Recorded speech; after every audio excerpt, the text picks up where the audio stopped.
Hello दोस्तों, स्वागत करता हूं एग्ज़ाम ट्रेनर यूट्यूब चैनल पर। तो आपके लिए स्पेशल लेकर आया हूं 50 क्वेश्चन जो कि भारतीय इतिहास से संबंधित होंगे, जो कि आपने थंबनेल में देख लिया होगा। ठीक है, तो जो इतिहास से जितने क्वेश्चन एग्ज़ाम में बनते हैं और बार बार पूछे जाते हैं, वही क्वेश्चन आपके लिए लेकर आया हूँ। इसमें कुछ क्वेश्चन ऐसे हैं जो अभी तक एग्ज़ाम में पूछे गए हैं और कुछ क्वेश्चन ऐसे हैं जिनकी पूछने की 100% संभावना है। और ये 50 क्वेश्चन बहुत ही महत्वपूर्ण क्वेश्चन है, क्योंकि ये क्वेश्चन इतिहास के किसी भी एग्ज़ाम में पूछे जाते हैं।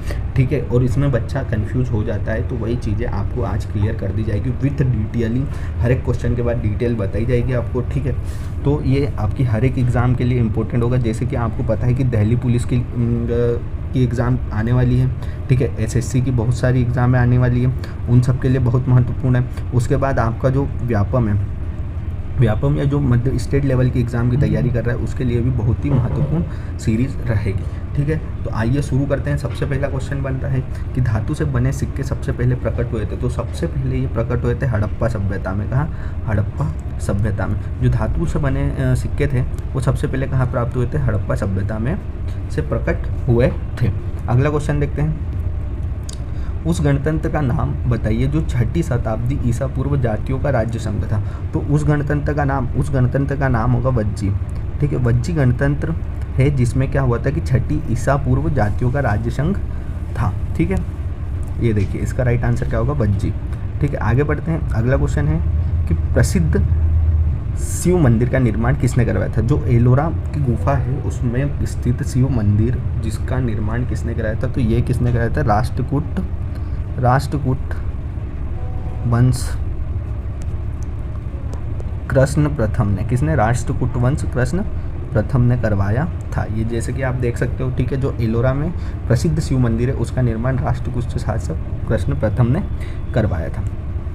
अगला क्वेश्चन देखते हैं कि सिंधु सभ्यता की अर्थव्यवस्था की ताकत क्या थी? तो कृषि। जो सिंधु सभ्यता थी उसकी जो अर्थव्यवस्था थी, ठीक है, अर्थव्यवस्था की जो सबसे बड़ी ताकत थी वो थी कृषि। सिंधु सभ्यता में लोग कृषि को जानते थे। ठीक है, तो कृषि करके ही अपनी अर्थव्यवस्था चलाते हैं। और आज भी भारत की अर्थव्यवस्था कैसी है? आप कमेंट कर बताइए कि भारत की अर्थव्यवस्था कैसी है।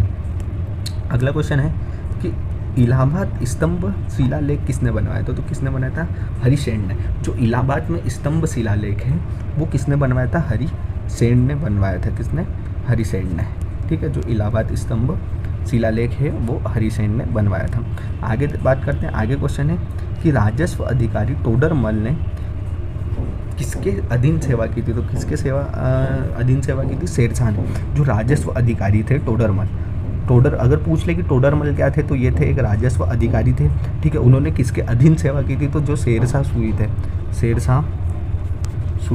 शेरशाह थे उनके मध्य क्या कह रहा था? उन्होंने अपनी अधीन सेवा की थी। अगला क्वेश्चन बनता है कि भारतीय राष्ट्रीय सेना का संस्थापक कौन है? तो भारतीय राष्ट्रीय सेना उसके संस्थापक सुभाष चंद्र बोस जी है। ठीक है, जो भारतीय राष्ट्रीय सेना के संस्थापक कौन है? तो सुभाष चंद्र बोस जी है। अगला क्वेश्चन देखते हैं। अगला क्वेश्चन है कि किस मुगल शहंशाह ने मुगल राजधानी आगरा से दिल्ली स्थानांतरित की थी? तो अकबर ने। जो अकबर थे उन्होंने क्या करा था? जो मुगल की राजधानी आगरा थी उसको दिल्ली स्थानांतरित करा था। ठीक है, उन्होंने क्या करा था कि आगरा से दिल्ली स्थानांतरित कर दिया गया था। ठीक है, किसने की थी? तो अकबर ने। आगे देखते हैं। अगला क्वेश्चन बनता है हमारा कि कलिंग के विरुद्ध अशोक के अभियान जानकारी का मुख्य स्रोत क्या था? तो शिलालेख। जो शिलालेख थे, ठीक है, वो क्या थे कि कलिंग के विरुद्ध अशोक के अभियान की जानकारी का मुख्य स्रोत में था। ठीक है, अगला क्वेश्चन कि गांधार कला किसके अधीन फली फूली? जो गांधार कला थी वो किसके अधीन फली फूली? तो जो कुषाण काल था। ठीक है, कुषाण काल में क्या थी? गांधार कला थी वो उसके अधीन फली फूली थी। ठीक, अगला क्वेश्चन किस सुल्तान ने सती प्रथा रोक का प्रयास किया? तो मोहम्मद बिन तुगलक। जो MBT थे, जिनका शॉर्ट नाम है MBT, याद रखना। ठीक है, इनका नाम क्या था? शॉर्ट नाम MBT, मोहम्मद बिन तुगलक। इन्होंने क्या करा था कि जो सती प्रथा है, ठीक है, सती प्रथा पर रोकने का प्रयास किया था। जो सती प्रथा थी उसको रोकने का प्रयास किया था। किसने किया था? मोहम्मद बिन तुगलक ने। आगे बात करते हैं। दूसरे एंग्लो मैसूर युद्ध में गवर्नर जनरल कौन था? जो दूसरे एंग्लो मैसूर युद्ध था, ठीक है, एंग्लो मैसूर युद्ध था, उसके जनरल गवर्नर कौन थे? तो वारेंग हेस्टिंग। जो वारेंग हेस्टिंग थे वो क्या थे कि दूसरे मैसूर युद्ध में क्या थे? जनरल गवर्नर थे। ठीक, अगले क्वेश्चन में पढ़ते हैं। अगला क्वेश्चन है कि किस मुगल शासक ने संगीत और नृत्य पर प्रतिबंध लगाया था? तो जो औरंगजेब था, ठीक है, जो औरंगजेब था उन्होंने क्या करा था? संगीत और नृत्य पर प्रतिबंध लगाया था। ठीक है, आगे बढ़ते हैं अगले क्वेश्चन की ओर। अगला क्वेश्चन है कि तुलसीदास ने रामचरितमानस किसके शासनकाल में लिखी? तो अकबर के। जो तुलसीदास थे उन्होंने क्या लिखी थी? सबसे पहले तो याद रखना है कि जो तुलसीदास है उन्होंने क्या रखा है? लिखी है रामचरितमानस, ठीक है, और वो किसके शासनकाल में लिखी है? तो अकबर के शासनकाल में लिखी है। आगे देखते हैं। उस राज्य का नाम बताइए जिसने पहली बार युद्ध में हाथियों का इस्तेमाल किया था। ठीक है, हाथियों का इस्तेमाल सबसे पहले मगध, जो मगध राज्य था, मगध राज्य, उन्होंने क्या किया था? सबसे पहले हाथियों का प्रयोग किया था काय में? युद्ध में।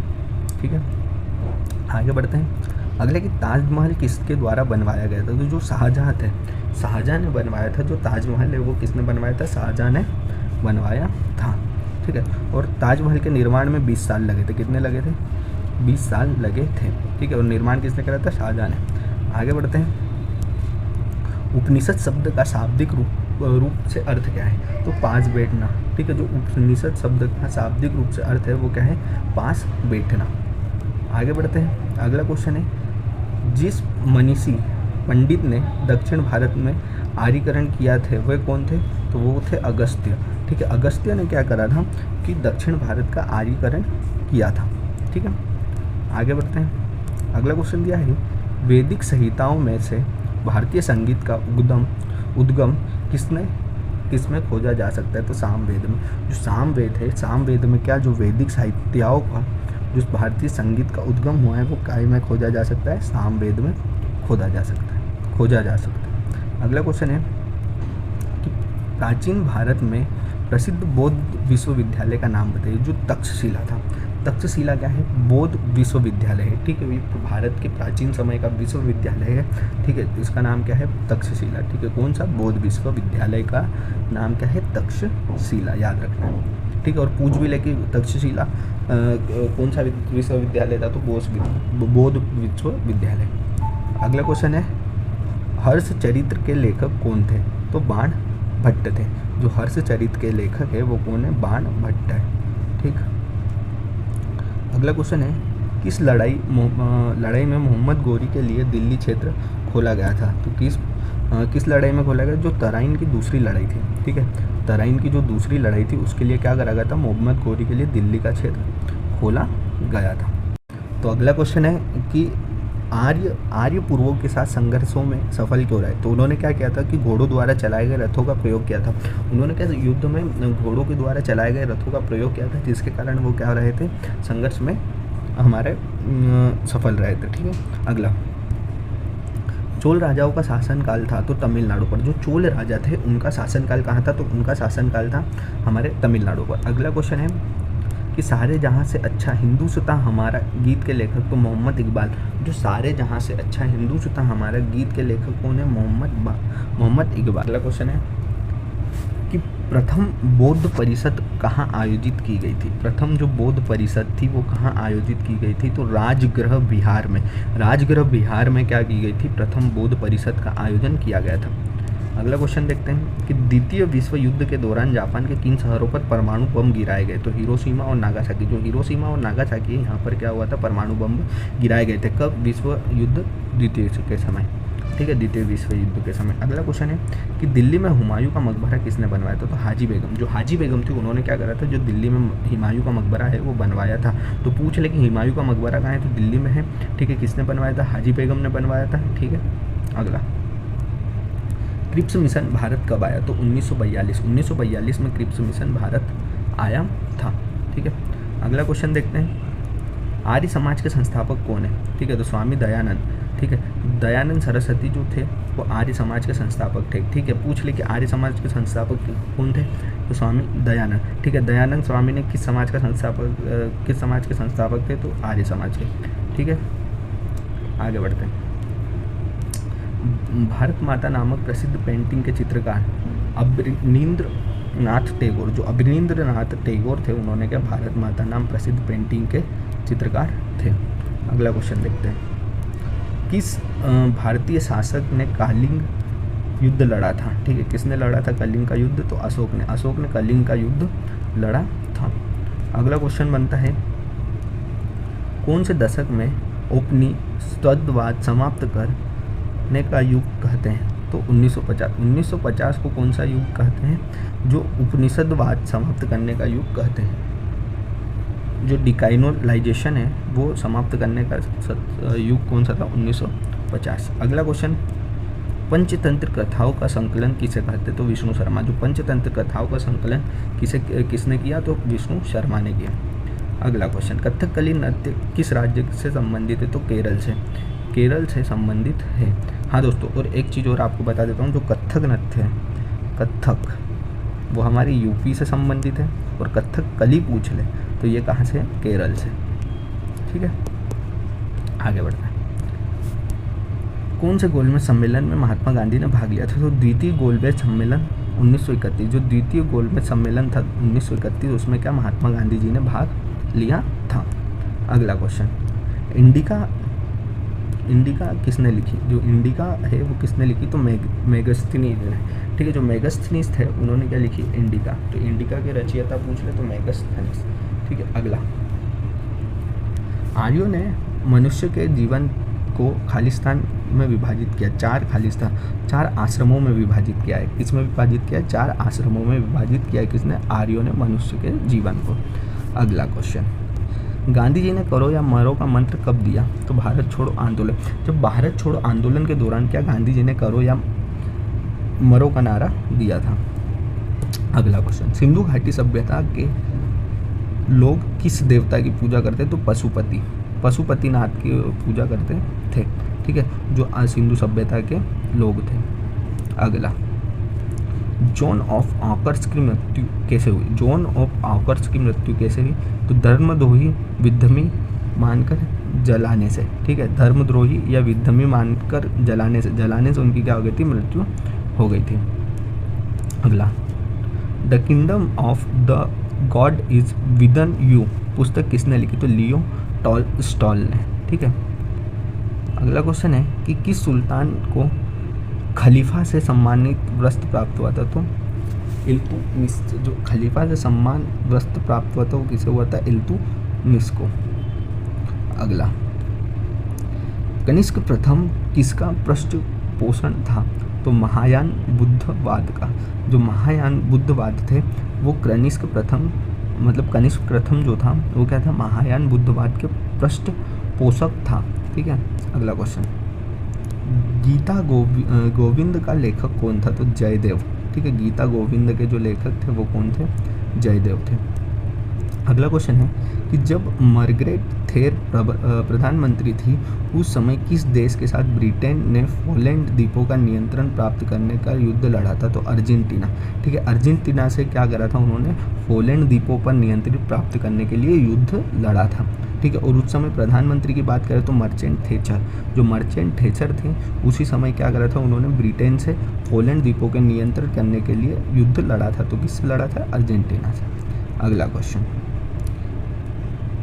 सूफी परंपरा में पीर से क्या आशय है? तो सूफी में अवस्थाओं के लिए लड़ने की परंपरावादी शिक्षा। ठीक है, जो सूफी में पीर से क्या संबंधित है?